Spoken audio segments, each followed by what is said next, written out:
Hello, my name is Dr. Jorge Ruban, and I'm the Chief Executive Officer and Chief Medical Officer of the Laguna Beach Community Clinic. Our first speaker needs no introduction. Mr. Cary Redford is a fiber in this community along with his family, as they own the Lumberyard and Slice Pizza. Cary has been gracious enough to open up his home to show us how to make a delicious, quick, and healthy meal that everyone in the family can enjoy. So I'm hoping you'll join us for this fun and educational cooking session with Cary.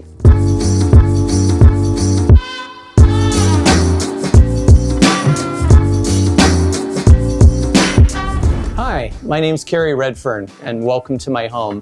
My wife and I, Suzanne, you might recognize me from Lumberyard Restaurant. She and I own Lumberyard. We also own Slice Pizza here in Laguna Beach. And I was asked if I would be interested in doing a home cooking video. And I said, why not? Sure, I'd love to. Never done one of these before, and I want to make it really clear that I am a restaurant manager, owner who works the front of the house. I am not a chef. However, I love cooking. So this is going to be fun for me. I love talking about food. I like cooking food.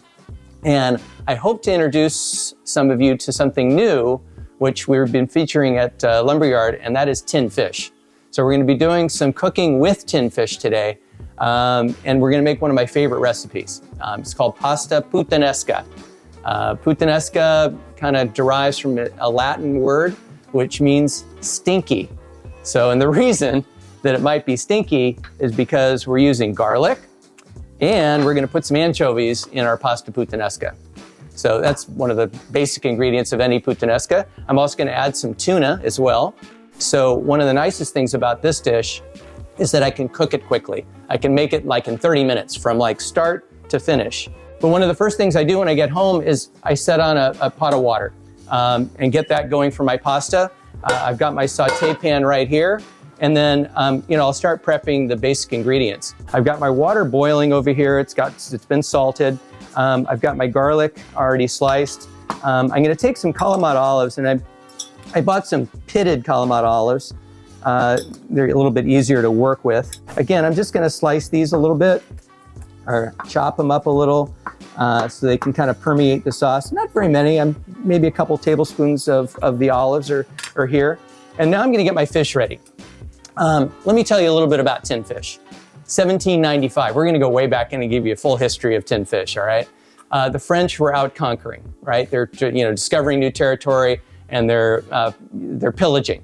And so, but the problem is that they need to feed this army. And so the French government, they offered a reward for somebody that could come up with an idea of how their soldiers could get protein in the field. So they realized that there's an abundant amount of seafood available, right? So somebody came up with the idea of taking the seafood, boiling it, putting it in oil, and then putting it in a jar. Now, you're gonna say, well, what does that have to do with tin fish? Well, they didn't have tins yet. So first came the jar. I actually have one. Excuse me for going off camera here. But I've got a jar of tuna sitting in oil. So that's kind of what it was like. But the problem with that, of course, is if they threw one of those in their rucksack and then they dove into a foxhole, well, the jar would break. So shortly thereafter, somebody came up with the idea of these tins. So tin fish has been in Europe for centuries. And so I'm gonna open up these tins. Look at the tuna in here. It's just these bigger pieces. It's not like the tuna you're going to find in your typical market here in the US. These are really big pieces. This is Portuguese tuna. And then I'm going to open up these anchovies so you can see them. They're gorgeous. Look at how pretty those are. Those are not the anchovies you're seeing in your Caesar salad. These are white anchovies. These come from Spain. So, okay. I'm going to start getting over to the stove here a little bit. And I'm gonna grab my pasta. I took about a half a pound of pasta. I'm just making this for about 2 people, because when I come home, it's just usually me, and then maybe I'll have some leftovers. My wife, she's already probably had dinner, so she's not interested. So I'm just making a small portion, and get my little special pasta thing here, and we'll kind of work this into the pot. I want to cook this until it's al dente, very al dente. And the reason for that, number one, I like my pasta to be a little toothsome. But the other thing is we're gonna finish the pasta in this pan. We're starting it here. We're gonna get it so that it's somewhat tender, but not quite ready yet, because I wanna finish it here and have the pasta absorb all these other ingredients that I'm gonna be adding to it. So again, we're gonna try to time this.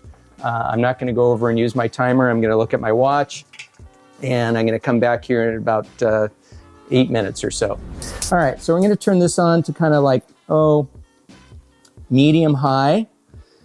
And you know what? I've got some beautiful olive oil sitting right in here. So I am gonna use the olive oil from this tin to cook with.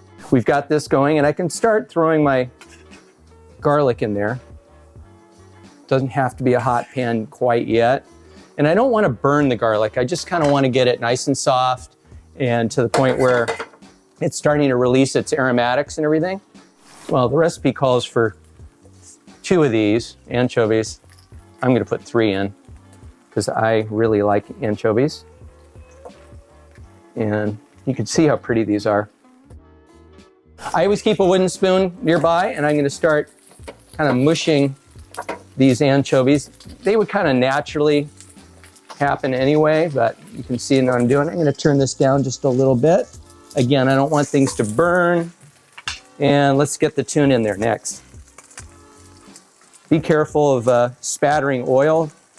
So I'm taking that tuna, and you can see that I'm kind of trying to break it up a little bit too, because I want it to permeate the pasta. And there we go, just a little bit more.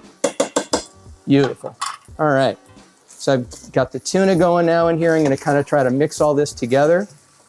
You can see how it's coming together pretty quickly. Now I'm gonna put the olives in here. Again, I'm just trying to get everything warmed in here. Got the olives. About a tablespoon or so of capers. Kind of adds that little bit of bitter component to it.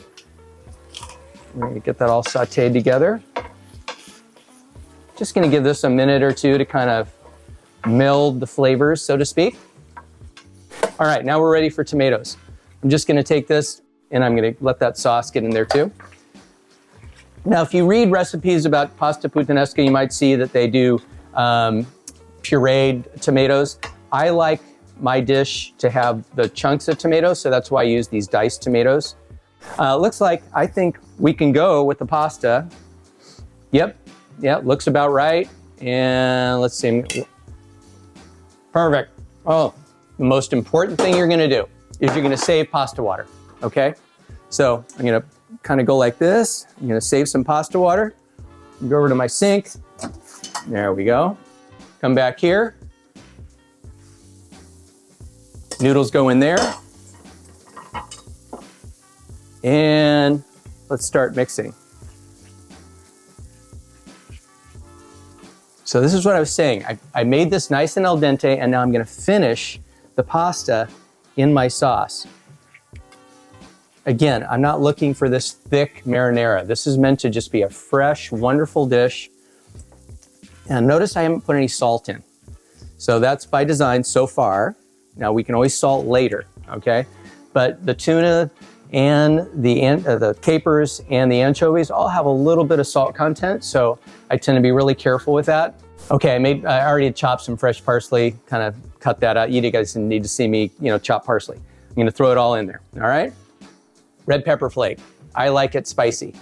So this is where, you can decide how spicy you like it. I am going to just, if I can get it open, there we go.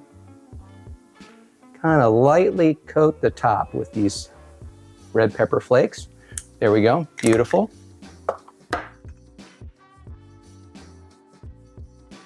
All right, so we're gonna finish up this pasta.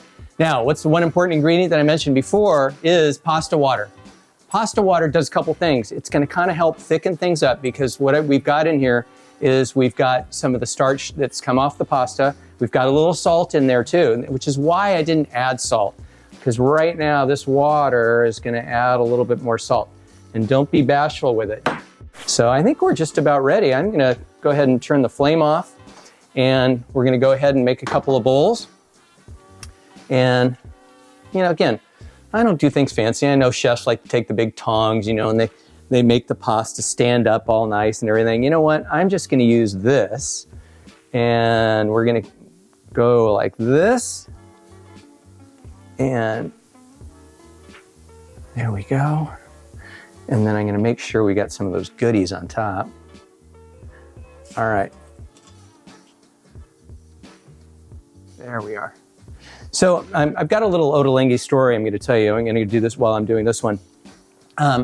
My daughter, like I said, she's the one that turned me on to him, and I've been hooked ever since. She went to go listen to him speak. He was doing a U.S. tour, and she's in New York right now, and she went to Boston, and she took her boyfriend with her, and they went to go hear Yotam Ottolenghi speak at one of the universities there.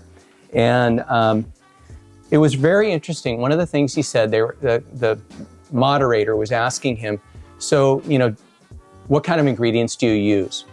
Where do you go shopping for when you're doing your cookbooks? And he said, you know what? I tell my other cooks that are helping me with these recipes, do not go to a farmer's market. Do not go to Whole Foods. Don't go, or something like that would be in London. And I don't want you going to the top end market. I want you going to the basic market. Go to the Safeway, go to the Vons, go to, Food for Less, whatever it is. That's where I want you to go and get the ingredients, because if I'm going to print these for people to cook with, I want to make sure that it's accessible for anybody, whether they're in New York City, LA, or Iowa.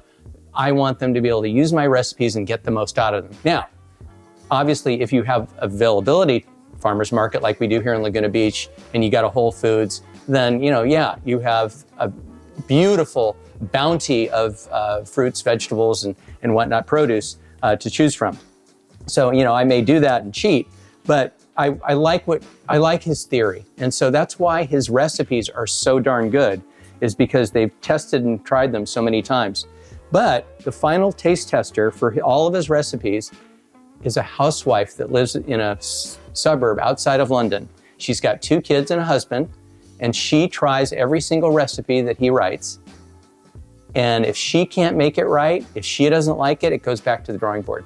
I think that's just like, who does that? I mean, he's really amazing. So anyway, enough about ottolenghi. I'm going to finish this up. Now, you may decide, I don't want any cheese on mine or not. So I'm just using basic Parmesan. Yes, Parmigiano Reggiano is the best.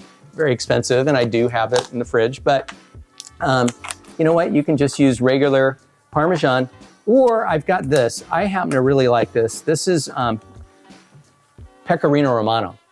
So this finely grated Pecorino Romano.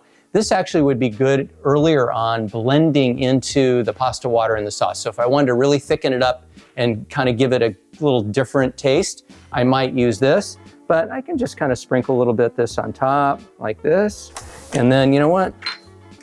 Let's put this around a little bit. Done. Our pasta is done. All right, doctor, here we go. Pasta puttanesca. And I thought we'd drink something kind of fun. This is the wine I was talking about, actually. It's a champagne made from Albarino grapes, which is rather unusual. And it's called Carboniste. And I love the label, too, the octopus on the outside. Anyway, so wait till you try this. It's got the tiny bubbles like you want, like in a French champagne. And I think it's going to go really well with what we're eating. All right. Cheers.